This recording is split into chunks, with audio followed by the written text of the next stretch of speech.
Welcome to Cooking with Bobby Joe. Today we're going to be making stewed tomatoes. Stewed tomatoes have been around a long time. My great-grandparents and grandparents used to make it. I'm starting off in the garden because I need some fresh basil and oregano. It is mid-August and my garden is still producing. I did get a late start planting it, so maybe it'll grow on into September.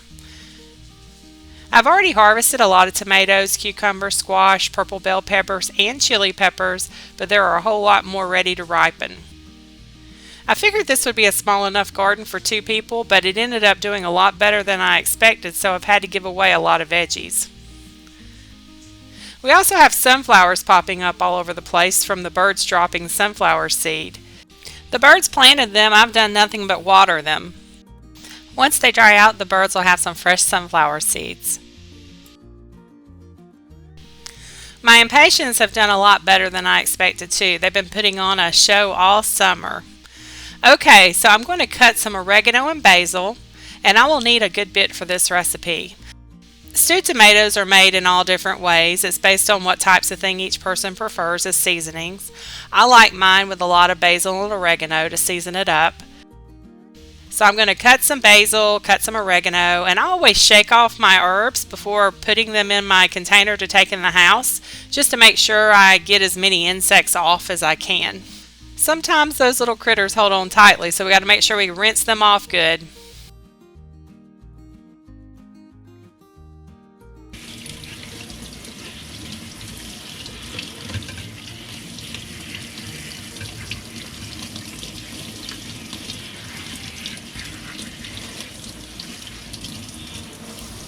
See, this is why I wash my veggies and herbs, even though the garden is organic.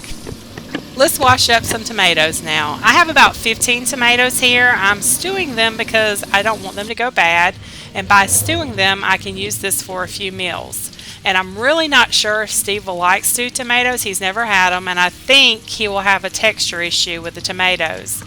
And this is going to be a good sized pot, so I can turn the remaining into spaghetti sauce, which I will show you how to do that on the video next week. Once the tomatoes are washed, slice off the tops. And some people blanch and peel their tomatoes. I have no issues with the peel. I actually like them, so I'm not peeling them. So here's my ingredients. I'm using 2 tablespoons of minced garlic, 1 Vidalia onion, 1 cup of sweet basil chopped up, and a half a cup of chopped oregano, and 1 tablespoon of butter. Over medium heat, melt 1 tablespoon of butter.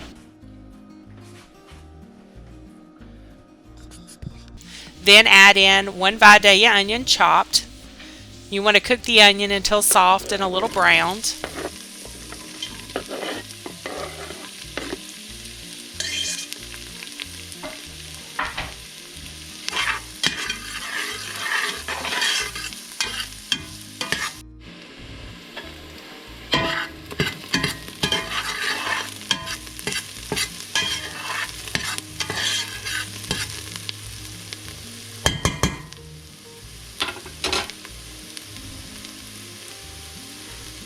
I cut my tomatoes into smaller pieces over the pot, that way I don't lose any of the juice, but you can do this on a cutting board if you prefer.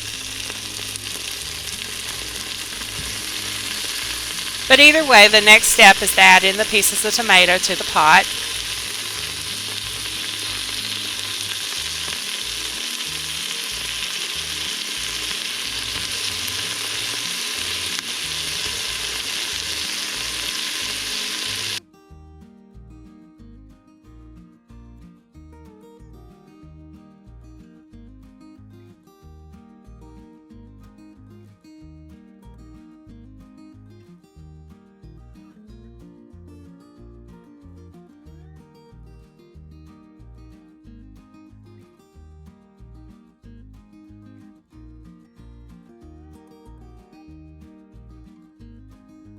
I take my scissors and I cut my herbs into smaller pieces.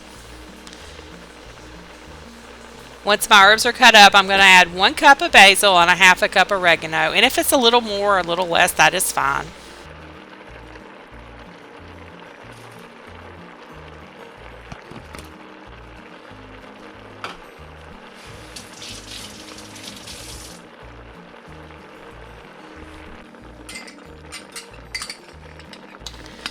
Add in the garlic and a teaspoon of salt and pepper and mix it all together.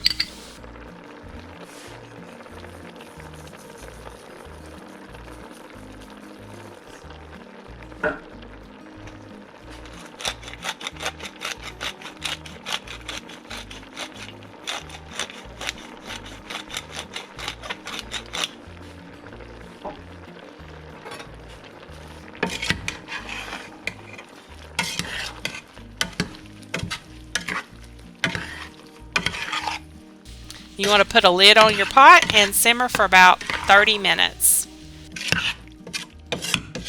You can add extra stuff in it if you want. Some people add celery, peppers, corn.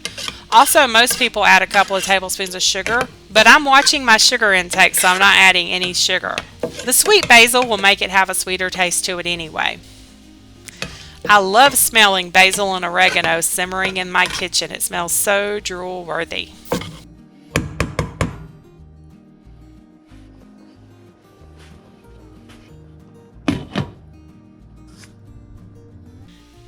So I scooped some in a bowl to show you what it looks like. I will be serving this over rice, and it's even better the next day when it's been in the fridge overnight. And this can also be frozen or canned. Get a piece of garlic bread to dip into this and you've got some drool-worthy eating. Be sure to stay tuned next week when I turn this into spaghetti sauce. We're going to cover some pasta and bake it in the oven. Also, don't forget to check out new episodes of the Lake Hill City Birds every Friday. Thanks for watching. Have a blessed week.